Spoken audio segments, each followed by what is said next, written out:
get the ball out too. As a young quarterback, can't blame him. You know, tough lessons for him to learn, and then just execute. You know, at the end of the day, like I said earlier when we first got started, it was like one thing at a time, like one person here, one person there. And it was so out of character that I think it took a moment to kind of settle down and see how we were going to play. But really proud of the guys for fighting hard. We're banged up up front. A lot of guys were hustling as best as they could with the injuries that they have. So I'm proud of them for giving us all they had to finish this game.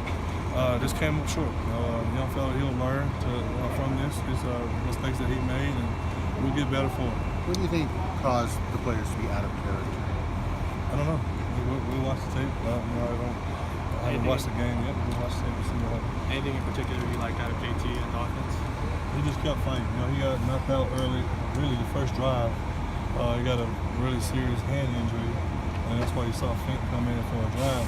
Didn't know we were going to get JT back or not, so we switched to an offensive way what Matt Fink does, and he did a really good job. Really proud of Matt stepping in and doing that. And we called down, and JT said he was fine to go, so JT finished the game. But he fought through that. As a quarterback, when you get your throwing hand hit and it's swollen, you don't know how it could affect you or if it did at all. I don't know.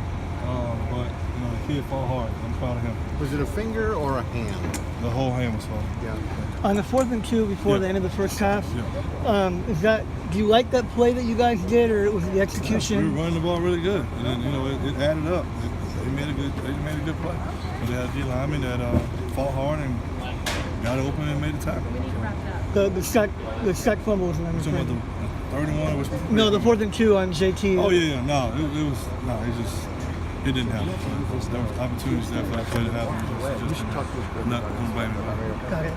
I'm sure JT hasn't gone through many games like this in his career. How do you expect him to handle it? We had a long talk in the locker room. His eyes were good. His response was good. He's a fighter. He's a competitor. And 10 people here. You're talking he'll No, it's got fight.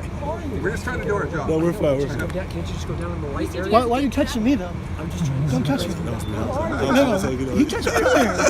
Why are you touching me? He can't touch you? How about y'all take just a couple steps that way? Because I know him. I'm just asking you to go 10 feet that way. That's all I'm asking. Just go 10 feet. Don't touch me. I'll move. Get set up before this happens, not after.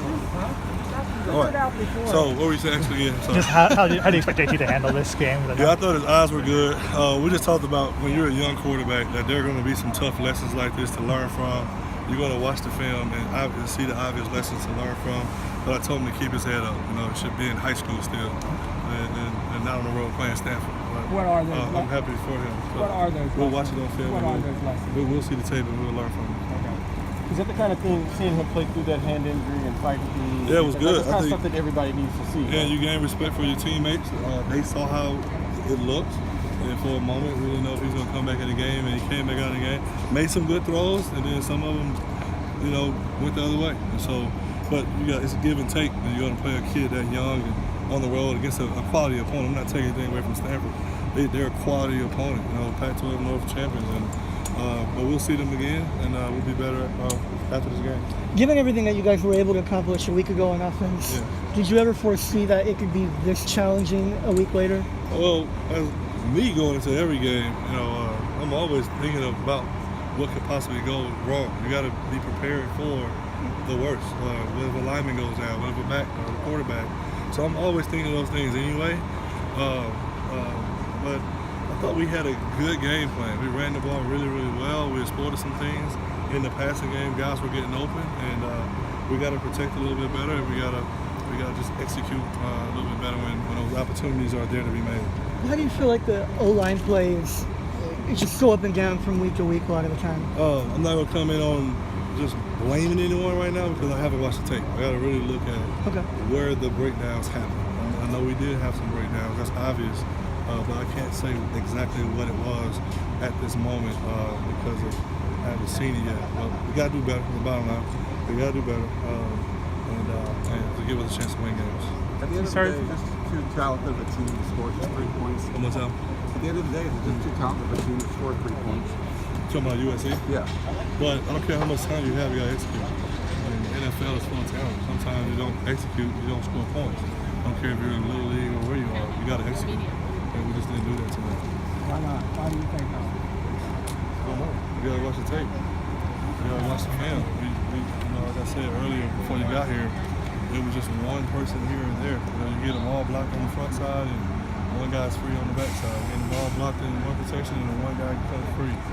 It was just one of those nights that, it was just kind of like putting your finger in a hole in the boat, and another one keep popping open. And trying to do what we could to sustain drives, and whether it was a penalty or a sack, or we only have a couple negative runs, but you can't have those things where against a team like Stanford who controls the clock so well, and they were scoring early to not sustain drives and stay on track as an offense. That's the key. We knew it going into this game that you couldn't have the early penalties, you couldn't have things like sacks and things of that nature that puts you in 2nd and 20 or 3rd and 15.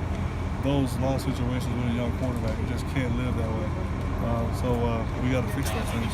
Sorry if you got asked this earlier, but on the 4th and 2 end of the first half, can you kind of walk us through what was the route was open. We just didn't get it done, for whatever reason. I watched it on tape, but people were open to get the ball to them, and just didn't happen. It was a great night. What kind of led you guys to wanting to go for it there? I always ask Coach if he wants to go for it, and I just do what he tells me to do. So I guess he felt like it was a need to go for it, and we went for it. I think he felt like the defense was playing good. At that point, had only given up 7 points, and we went for it. And they went down and made some really big catches that hadn't happened to that point earlier. So, they did a good job of getting the ball into the end zone right before the half. But I think at that time, he felt like the defense was playing good, and we had only given up 7 points. And if we could have converted there, you give us an opportunity to put points on the board going into halftime, and it didn't happen. So they got 7 points. It was a 7-point swing for us, to them. Does this team have a go-to play when you get into a 4th and 2 situation that you say? Well, it's based on what the defense does in those situations. And like I said, we had the right thing on and just broke down. So, but every week is different. Every D coordinator has what he does in those situations. So each week you have to adapt and change and have those answers for those moments. And we felt like max protection was the right thing to do because they were pressuring us on every 3rd down leading up to that point. And so we max protected. We got people running down the field open, and it just didn't work out. So hats off to them for executing, and we didn't. So you did have somebody.